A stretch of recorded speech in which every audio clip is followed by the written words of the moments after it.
How many times do you get to say that the roofer saved the day? Well, I can tell you, one of my best assets that I tell my database, my clients, my customers, is that I have a list of professionals that usually return a phone call, especially if I tell them it's a 911.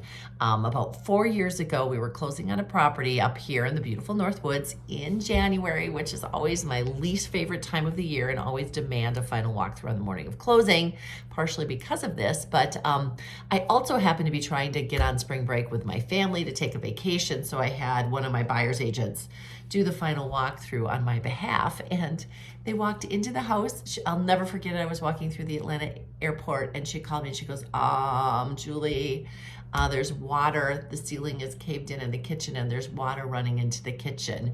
What do I do? Well, I'm like, well, we alert the title company. We call the listing agent. They can get on the phone with the insurance company. And we tell everybody we're not closing until we have this figured out. We get on the phone with the banker. But basically, most important phone call to that fabulous roofer who was out there within an hour, who showed up to give the buyers a good, fair quote, to tell them it was not as big, bad, and scary as it appeared at that particular moment.